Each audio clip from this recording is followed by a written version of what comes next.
नमस्कार प्यारे साथियों, मैं हूं मिस्टर प्रकाश और आप सभी मित्रों का इस यूट्यूब चैनल पर बहुत बहुत हार्दिक स्वागत है। और ईवीएस के 100 प्लस प्रैक्टिस सेट आपके सामने मैं लेकर आऊंगा। ठीक है, बहुत ही लाजवाब तरीके से हमारा पर्यावरण अध्ययन के प्रैक्टिस सेट यानी अभ्यास चल रहे हैं। तो आज हमारा सेशन होगा 5वां। कौन सा होगा? 5 नंबर सेशन होगा। और हमने अब तक 90 क्वेश्चन बहुत ही बेहतरीन तरीके से कंप्लीट किए हैं। लाजवाब क्वेश्चन हैं। आप खुद इतने परिपक्व हो गए हैं कि आप क्वेश्चन को देखकर उसके लेवल का पता लगा सकते हैं कि क्वेश्चन किस लेवल के हैं। ठीक है, तो अगर आपको क्वेश्चन अच्छे लगते हैं, आपको इसमें कुछ नया सीखने को मिलता है, तो आप वीडियो को देख के वरना आप स्किप कर सकते हैं। ठीक है, तो चलो मित्रों, हम करते हैं आज के इस फर्स्ट क्वेश्चन की शुरुआत। और ये क्वेश्चन बोल रहा है, पर्यावरण अध्ययन को प्राथमिक स्तर पर लागू किया जाता है। जी हाँ मित्रों, जो ईवीएस होती है, पर्यावरण अध्ययन होता है, उसको प्राथमिक स्तर पर लागू करते हैं। कौन सी कक्षा से लागू करते हैं जी? कक्षा 1 से लागू करते हैं, कक्षा 3 से करते हैं, कक्षा 5 से करते हैं, या फिर इनमें से कोई सही नहीं है। तो मित्रों, जो पर्यावरण अध्ययन होती है उसको कक्षा 3 से शुरू किया जाता है। किससे? कक्षा 3 से शुरू किया जाता है बच्चों को पढ़ाने में। ठीक है, तो ऑप्शन बी बिल्कुल करेक्ट है। तो फिर आप पूछेंगे कि कक्षा 1 और 2 में क्या होता है? ईवीएस नहीं पढ़ाई जाती। जी साथियों, पर्यावरण अध्ययन का ज्ञान बच्चों को दिया जाता है, पर कैसे दिया जाता है वो मैं आपको बता देता हूँ। ठीक है, बच्चों को भाषा क्या किया जाता है? फर्स्ट और सेकंड कक्षा में बच्चों को भाषा और गणित के माध्यम से पर्यावरण अध्ययन का ज्ञान दिया जाता है। इस बात को आप, इस कॉन्सेप्ट को बिल्कुल क्लियर कर ले। ठीक है, बहुत ही लाजवाब क्वेश्चन है। क्वेश्चन ऐसे हैं जो सीटेट या फिर कोई भी टेट एग्जाम में आए हुए क्वेश्चन है। बहुत ही मोस्ट इंपॉर्टेंट क्वेश्चन आपके सामने लेकर आ रहा हूं। तो प्लीज़ आप इस वीडियो को अपने मित्रों के साथ शेयर जरूर करें। ठीक है मित्रों, बात करते हैं 92 नंबर क्वेश्चन की। और ये क्वेश्चन है, पर्यावरण अध्ययन को किस क्षेत्र के ज्ञान की समग्रता माना जाता है? जो पर्यावरण अध्ययन होता है वो उसको किसके क्षेत्र के ज्ञान की समग्रता है, व्यापकता है? सामाजिक परिवेश का जो ज्ञान है उसका व्यापक क्षेत्र है पर्यावरण अध्ययन। प्राकृतिक जो परिवेश है उसके ज्ञान की व्यापक क्षेत्र है पर्यावरण अध्ययन, या फिर केवल ए से होगा या फिर ए व बी दोनों से होगा? तो मित्रों, मैं आपको बता दूं, जो पर्यावरण अध्ययन का कॉन्सेप्ट है वो सामाजिक और जो प्राकृतिक है उन सभी के ज्ञान की समग्रता है, यानी व्यापकता है। उसके व्यापक कॉन्सेप्ट को लेकर चलने वाला कौन सा सब्जेक्ट है? तो ईवीएस है। ये पर्यावरण अध्ययन इतना समग्र क्यों है? क्योंकि इसके अंदर हम देखो बच्चे को आर्थिक नॉलेज भी देते हैं, सामाजिक भी देते हैं, ऐतिहासिक भी देते हैं, भौगोलिक भी देते हैं, हर प्रकार की, यहाँ तक कि विज्ञान हर एक विषय के अंदर इंक्लूड होता है। ठीक है, तो ऑप्शन जो डी है मित्रों आपका बिल्कुल राइट हो जाएगा। कौन सा? ऑप्शन डी बिल्कुल राइट। ऐसे क्वेश्चन जो वास्तव में टेट एग्जाम में पूछे गए हैं, आपको क्वेश्चन का लेवल देकर लगता होगा कि लाजवाब क्वेश्चन है, तो प्लीज़ जो भी साथी फेसबुक लाइव देख रहे हैं वो इस वीडियो को शेयर करें अपने मित्रों के साथ और उसका आंसर जरूर देवें। ठीक है, और अगर आप टेलीग्राम पर सर्च करेंगे टारगेट टेट एग्ज़ाम, तो वहाँ पर आपको एक चैनल मिल जाएगा, उसे ज्वाइन कर लें। और इस वीडियो की जो PDF है वो आपको वहाँ पर अवेलेबल हो जाएगी मित्रों। क्या? PDF वहाँ पर आपको अवेलेबल हो जाएगी बहुत ही बेहतरीन तरीके से। ठीक है, तो इसका जो आंसर राइट हुआ ऑप्शन डी बिल्कुल करेक्ट हुआ। तो पर्यावरण अध्ययन है वो सामाजिक परिवेश और प्राकृतिक परिवेश के ज्ञान का समग्र रूप माना जाता है। ठीक है, ऑप्शन डी बिल्कुल करेक्ट है। बात करते हैं 93 नंबर क्वेश्चन की। बहुत ही कॉन्सेप्ट वाला क्वेश्चन है। निम्न में से सही है, तो सही क्या है? कक्षा 1 व 2 में स्वच्छता एवं स्वास्थ्य परक रुचियों का विकास किया जाता है ना, कि अपने परिवेश को स्वच्छ कैसे रखा जाए, अपने स्वास्थ्य का कैसे ध्यान रखा जाए। ठीक है, बच्चे के नाखून कटेंगे नहीं, बाल कटेंगे नहीं है। ठीक है, इस प्रकार की बातों का नॉलेज बच्चों को दिया जाता है, इस प्रकार की रुचियों का विकास बच्चे में किया जाता है। ऑप्शन ए ये बोल रहा है। ठीक है, ऑप्शन 3 बोल रहा है ऑप्शन बी बोल रहा है कक्षा 3 व 4 में व्यक्तिगत आरोग्य संबंधी विषय वस्तु को जानता हूँ, है ना, कि अपने आप को कैसे स्वस्थ रखा जाए पूर्ण रूप से। ठीक है, बच्चे को अपने स्वास्थ्य से संबंधित पूर्ण रूप से जानकारियां उसको दे दी जाती है। इसमें उस बच्चे के सामने इस प्रकार से विषय वस्तु को प्रस्तुत किया जाता है। ठीक है, मतलब कहने का मतलब है पर्यावरण अध्ययन की जो बुक होती है उसका उद्देश्य ये होता है, व्यक्तिगत आरोग्य संबंधी विषय वस्तु बच्चे के सामने प्रस्तुत की जाती है। ठीक है, और फर्स्ट और सेकंड में ये होता है स्वच्छता और स्वास्थ्य के बारे में। फिर कक्षा 5 में रासायनिक संकेतों व सूत्रों को समझना, भौतिक वस्तुओं को निरूपित करने का जो लक्ष्य होता है, उद्देश्य होता है, उसको कंप्लीट किया जाता है कक्षा 5 में। ठीक है, तो क्या ये तीनों ऑप्शन सही है उपरोक्त सभी? तो जी हाँ मित्रों, ये तीनों के तीनों ऑप्शन बिल्कुल सही है। ऐसा ही होता है ईवीएस में, पर्यावरण अध्ययन में ऐसा ही होता है। ये कॉन्सेप्ट आपको समझना पड़ेगा। और जब आप, है ना, कक्षा 1 और 2 की बुक उठाकर देखोगे है ना। तो आपको उसके अंदर भाषा में और जो गणित में है इस प्रकार के कॉन्सेप्ट, इस प्रकार के प्रश्न, इस प्रकार की शब्दावली देखने को मिलेगी, जहाँ पर कहीं ना कहीं हम स्वच्छता को और स्वास्थ्य को लेकर बच्चों के प्रति हम जागरूक हैं, ठीक है। और 3 और 4 के जब आप बुक्स उठा के देखेंगे तो आप व्यक्तिगत आरोग्य संबंधी जो विषय वस्तु है वो आपको वहाँ पर देखने को मिलेगी। और कक्षा 5 में रासायनिक संकेत यानी जो केमिस्ट्री उससे संबंधित और सूत्र को समझना किस प्रकार, और भौतिक वस्तु का निरूपण करने की जो विकास है उस पर डिपेंड होती है कहीं ना कहीं जो हमारा पाठ्यक्रम होता है। ओके, तो ऑप्शन डी बिल्कुल करेक्ट है मित्रों, लाजवाब क्वेश्चन है। तो आप इन क्वेश्चनों को अपने मित्रों के साथ शेयर जरूर करें, ठीक है। बात करते हैं 94 नंबर क्वेश्चन की, और ये क्वेश्चन बोल रहा है निम्नलिखित में से कौन सा पर्यावरण अध्ययन का उद्देश्य नहीं है। भाई बच्चों को पर्यावरण अध्ययन पढ़ाने का हमारा कोई ना कोई उद्देश्य है, ठीक है। तो इन 4 में से कौन सा उद्देश्य नहीं है वो हमें चूज करना है, ठीक है। तो फर्स्ट ऑप्शन बोल रहा है कि बालकों की जिज्ञासा तथा सृजनात्मकता को का पोषण करना, कि जिज्ञासा होती है बच्चों को नई नई चीज़ें जानने की जो इच्छा होती है उसे जिज्ञासा कहते हैं। और सृजनात्मकता मतलब बच्चा कुछ नया कर पाए, सृजन कर पाए, किसी का निर्माण कर पाए बच्चा, ठीक है। चाहे कोई वस्तु हो, चाहे कोई कॉन्सेप्ट हो, ठीक है, चाहे कोई नए विचार हो, हर प्रकार की जो चीज़ होती है उसका नया सृजन कर पाए, इस प्रकार की बच्चों में योग्यता विकसित कर पाएं। तो ये उद्देश्य होता है क्या पर्यावरण अध्ययन का। तो मित्रों ऐसा उद्देश्य बिल्कुल होता है, जो सकारात्मक आंसर होंगे बिल्कुल होंगे, ठीक है। बात करते हैं बी नंबर ऑप्शन बोल रहा है परिवेशीय मुद्दों पर जागरूकता, अपने आसपास के जो मुद्दे हैं, ठीक है ना, कि वर्तमान समय में क्या घटित हो रहा है अपने आसपास में, है ना, देश दुनिया में क्या चल रहा है, इससे संबंधित बच्चों की जागरूकता को विकसित करना होता है। बिल्कुल होता है मित्रों, क्या होता है, बिल्कुल होता है, ठीक है। ताकि बच्चा क्या पढ़ पाए, न्यूज़पेपर पढ़ पाए, न्यूज़ देख पाए, है ना, और इन चीज़ों के बारे में वो जान पाए कि वास्तव में परिवेश में क्या चल रहा है, ठीक है, जिसे हम करंट अफेयर कहते हैं, ये तो चीज़ है वो, ठीक है। और सी ऑप्शन है बालकों को स्वयं कार्य करने वाले क्रियाकलापों से जोड़ना, मतलब बच्चा स्वयं करके सीखे कुछ ना कुछ ऐसी चीज़ें, इन चीज़ों से जोड़ना पर्यावरण अध्ययन का उद्देश्य होता है क्या। तो बिल्कुल होता है मित्रों, ये भी होता है और ये भी होता है। इसमें आप ये मत समझना कि जो हम करंट अफेयर है वो तो उस कक्षा में पढ़ता है, नहीं जी, बच्चों का आसपास का नॉलेज तो उसे होना भी चाहिए ना, है ना। गांव में क्या घटित हो रहा है, अपने आसपास में कैसी कैसी चीज़ें चल रही है, तो इस प्रकार की बात उसको पता होनी चाहिए। बात करते हैं ऑप्शन डी की। ऑप्शन डी बोल रहे हैं कि बालकों को पाठ्य पुस्तकों से परिभाषाएं प्रदान करने हेतु प्रोत्साहित करना। कहीं ना कहीं ये ऑप्शन इन तीनों में से बिल्कुल लो नजर आता है, और ऐसा उद्देश्य भी नहीं होता कि पाठ्य पुस्तकों से बच्चा क्या करे परिभाषा को प्रदान करता जाए, नहीं, ये चीज़ें गलत होती है, ठीक है। तो ऑप्शन डी हमारा बिल्कुल सही है, क्योंकि ये गलत है और हमें पूछा गया उद्देश्य नहीं है, तो ऑप्शन डी है ना वो ईवीएस का उद्देश्य नहीं होता है मित्रों। ऑप्शन डी बिल्कुल हमारे यहाँ पर करेक्ट है, ठीक है। बात करते हैं 95 नंबर क्वेश्चन की, ठीक है। ये क्वेश्चन आपके सामने इस प्रकार है, निदानात्मक परीक्षण, निदानात्मक जो परीक्षण होता है निम्न में से किन बालकों के लिए किया जाता है। देखो निदानात्मक परीक्षण क्या होता है, निदान का तो होता है जानना, और जानते किसे हैं, बच्चे की किसी कमी को पहचाना, बच्चे किस प्रकार की त्रुटि कर रहा है, किस स्थिति में त्रुटि कर रहा है, बच्चा क्यों त्रुटि कर रहा है, और कोई भी त्रुटि कर रहा है तो उस त्रुटि का संबंध उसकी पिछले त्रुटियों से है या फिर नहीं है, इस प्रकार के कॉन्सेप्ट को क्या कहते हैं, निदान कहते हैं।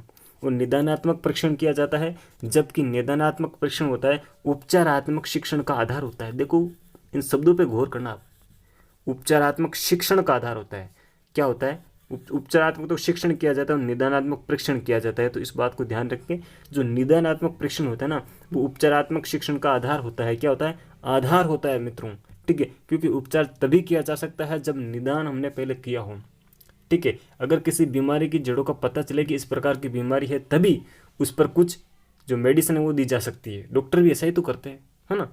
तो ये बात है कि जो निदानात्मक परीक्षण है वो किन बालकों के लिए किया जाता है, जो प्रतिभाशाली बालक होते हैं उनकी पहचान के लिए किया जाता है क्या, औसत बालकों की पहचान के लिए किया जाता है, या फिर पिछड़े बालकों की पहचान के लिए किया जाता है, या फिर उपरोक्त सभी।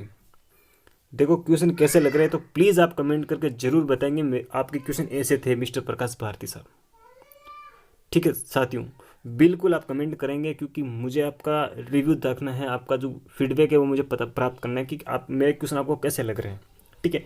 तो इस क्वेश्चन का जो आंसर होगा मित्रों वो होगा हमारा कौन सा, ऑप्शन सी बिल्कुल करेक्ट है। पिछड़े बालकों की पहचान के लिए ही निदानात्मक परीक्षण किया जाता है। क्या किया जाता है कि कोई भी जो बच्चा है वो किस क्षेत्र में पिछड़ा हुआ है ना, तो पिछड़े बालकों की पहचान के लिए निदानात्मक परीक्षण किया जाता है। तो ऑप्शन सी बिल्कुल यहाँ पर आपको करेक्ट है। ओके, बात करते हैं 96 नंबर क्वेश्चन की। और ये क्वेश्चन है, क्षमता संवर्धन योजना निम्न में से किन बालकों के लिए बनाई जाती है?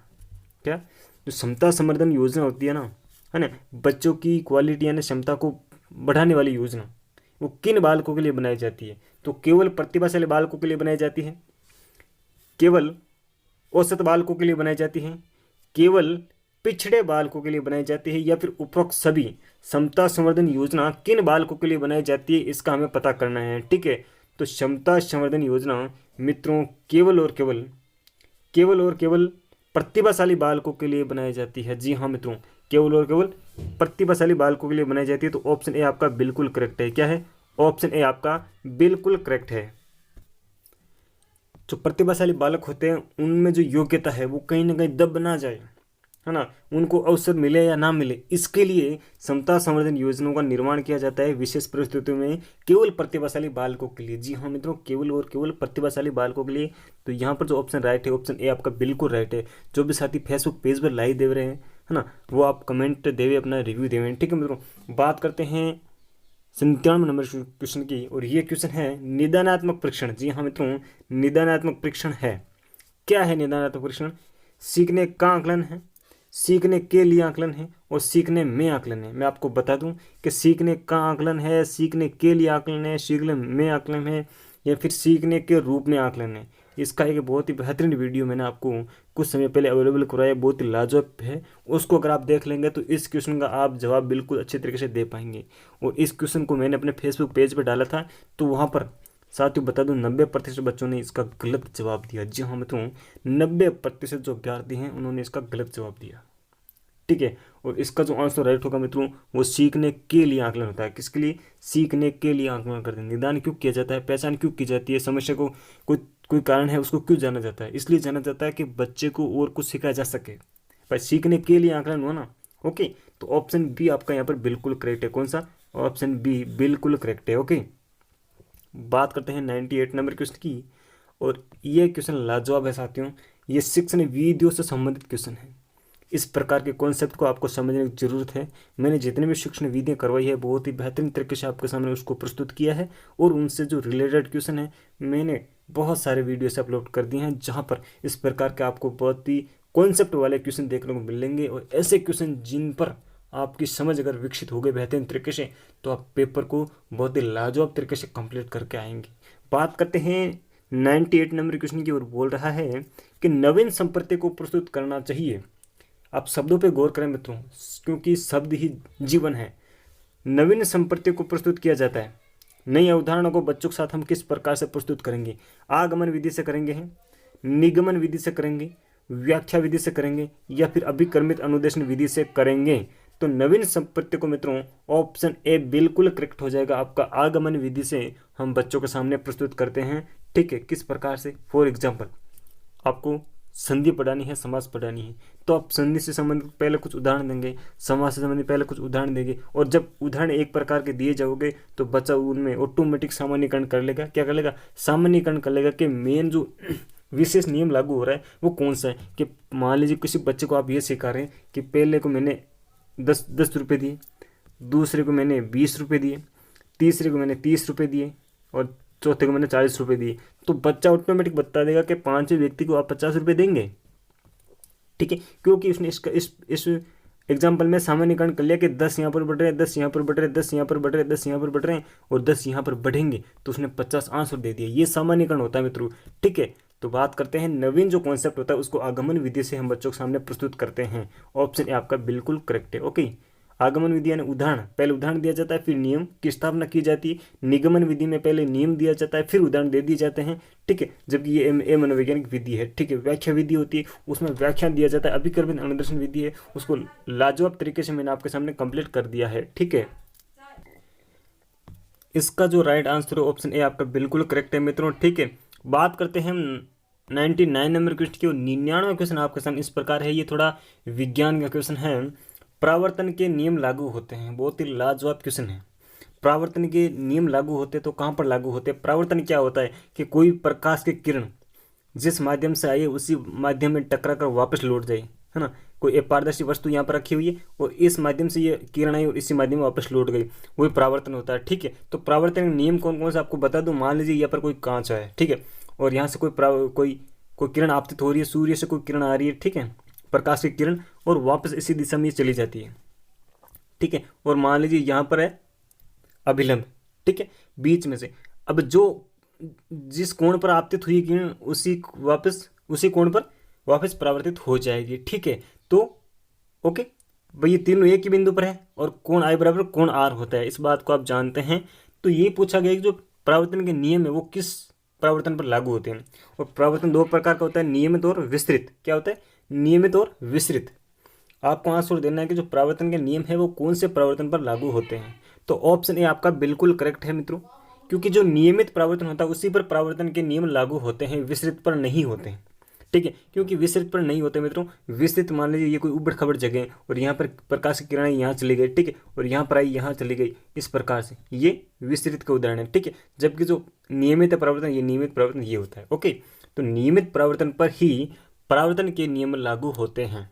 ओके, ऑप्शन ए आपका बिल्कुल करेक्ट है। बात करते हैं 100 नंबर क्वेश्चन की, और 100 नंबर क्वेश्चन आपके सामने इस प्रकार है। क्वेश्चन बोल रहा है कि जो संरचनात्मक आकलन होता है वो निम्न में से किसको प्रतिपुष्टि देता है। यानी रचनात्मक आकलन किसको प्रतिपुष्टि देता है? केवल शिक्षक को देता है, केवल छात्र को देता है, शिक्षक और छात्र दोनों को प्रतिपुष्टि देता है, या फिर अभिभावकों को प्रतिपुष्टि देता है? तो संरचनात्मक जो आकलन होता है वो शिक्षक और छात्र दोनों को ही प्रतिपुष्टि देता है। ठीक है, उन दोनों को ही बताता है कि आपका जो कार्य है उसमें कितनी प्रगति हुई है। तो ऑप्शन सी आपका बिल्कुल करेक्ट है मित्रों। ठीक है, बात करते हैं अगले क्वेश्चन की, और अगला क्वेश्चन आपका सामने इस प्रकार है। बात करते हैं 101 नंबर क्वेश्चन की। क्वेश्चन बोल रहा है मूल्यांकन की किस प्रविधि में प्रश्नों का उत्तर केवल हाँ या ना में दिया जाता है?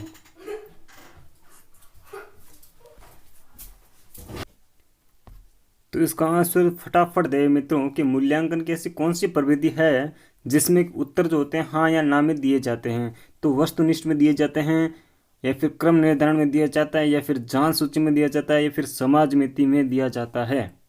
तो केवल और केवल हाँ या ना में जो अगर जवाब चाहिए तो आपको जांच सूची का निर्माण करना पड़ेगा। ठीक है, तो ऑप्शन सी आपका बिल्कुल करेक्ट है। और अगर इनके कॉन्सेप्ट को आप बेहतरीन तरीके से क्लियर करना चाहते हैं तो आप पिछले जो वीडियो हैं वो देखें, आपके हर एक कॉन्सेप्ट बहुत ही बेहतरीन तरीके से क्लियर हो जाएंगे।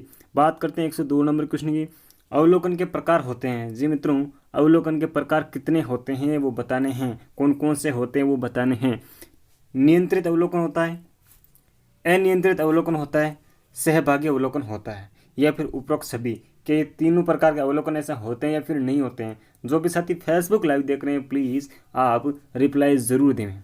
ठीक है, तो इसका जो ऑप्शन राइट होगा मित्रों मैं आपको बता देता हूँ, ऑप्शन डी बिल्कुल क्लियर है, नियंत्रित अवलोकन।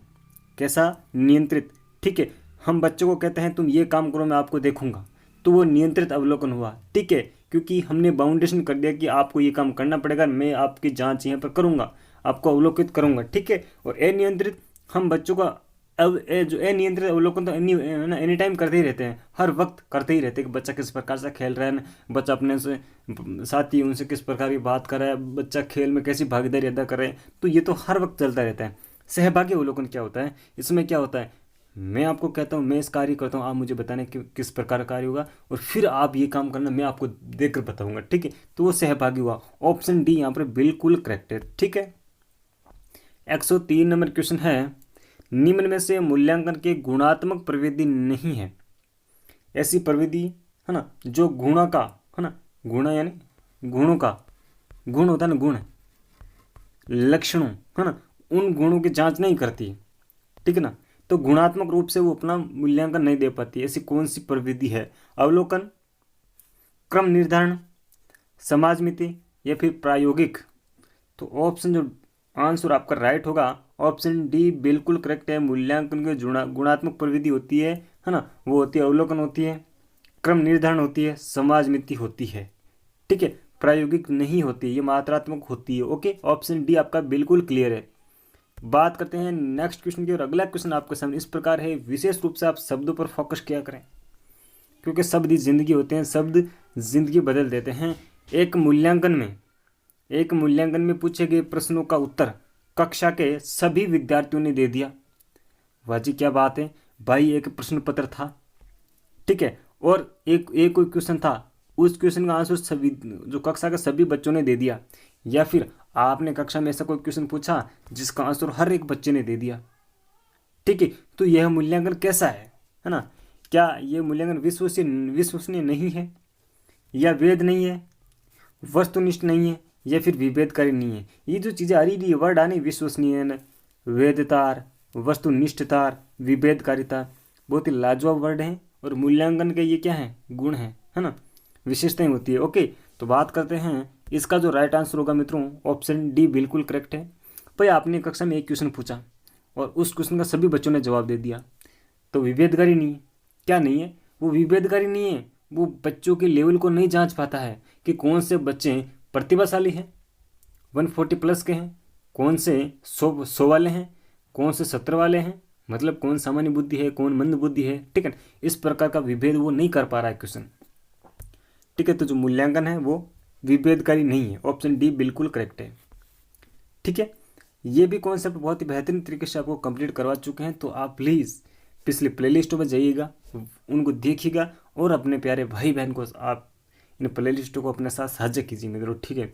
बात करते हैं 105 नंबर क्वेश्चन की, और ये क्वेश्चन आपके सामने इस प्रकार है। कक्षा 10 के बालकों को, कक्षा 10 के बालक हैं, उनको गलती से कक्षा 8 का पेपर दे दिया गया।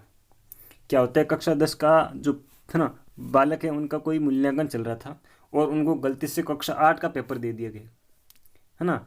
तो बताइए उन बच्चों का ये मूल्यांकन विश्वसनीय नहीं है, वैध नहीं है, वस्तुनिष्ठ नहीं है, या फिर विभेदकारी नहीं है?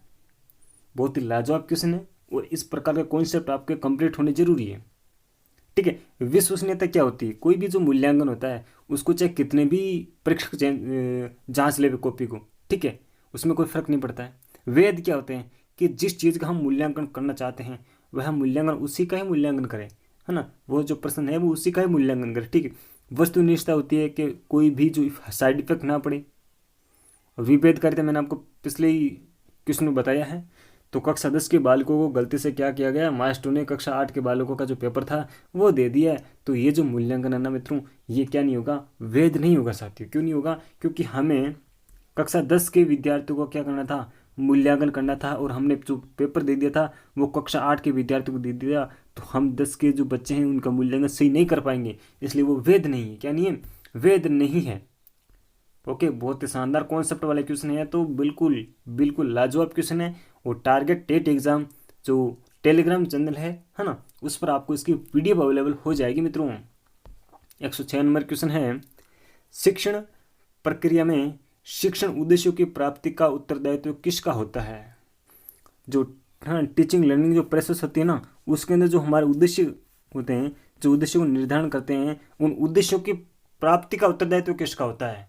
कि भाई उद्देश्य प्राप्त होने जरूरी है, ये उत्तरदायित्व, ये जिम्मेदारी, ये किसका होता है? तो केवल शिक्षक का उत्तरदायित्व होता है, केवल छात्र का होता है, केवल पाठ्यक्रम का होता है, या फिर उपरोक्त सभी का होता है? तो मित्रों, टीचिंग लर्निंग प्रोसेस में जो शिक्षण उद्देश्य हम तय करते हैं, उन उद्देश्यों की प्राप्ति का जो उत्तरदायित्व होता है वो केवल और केवल मास्टर का होता है। मास्टर जी, मेरे बच्चे को ये आ जाना चाहिए इस महीने में, मेरे बच्चे में ये परिवर्तन हो जाने चाहिए, ठीक है। तो मास्टर जी कहते हैं जी हाँ हो जाएंगे, प्राइवेट वाले ऐसा ही कहते हैं जी हाँ ये काम हो जाएगा। तो केवल और केवल उत्तरदायित्व किसका होता है? शिक्षक का होता है मित्रों। ऑप्शन ए आपका बिल्कुल करेक्ट है। लाजवाब क्वेश्चन था भाई, है ना, टेट में आया हुआ क्वेश्चन है, सीटेट में इस प्रकार के क्वेश्चन पूछे जाते हैं। तो बिल्कुल सीटेट और रेट का जो एग्ज़ाम है ना, वो बहुत ही हाई लेवल का शानदार क्वेश्चन जो एग्ज़ाम है वो माना जाता है। टेट एग्जामों में सबसे बेस्ट एग्ज़ाम रेट और सीटेट के ही माने जाते हैं और होते हैं। बहुत ही लाजवाब क्वेश्चन पूछे जाते हैं, ठीक है। ऑप्शन ए आपका बिल्कुल क्लियर है। बात करते हैं 107 नंबर क्वेश्चन की। ये क्वेश्चन है, BL है, BLA है, क्या है जी BLA? इसकी फुल फॉर्म जानते हैं क्या? नहीं जानते हो? तो आधार रेखा मूल्यांकन होता है। क्या होता है? आधार रेखा मूल्यांकन, है ना।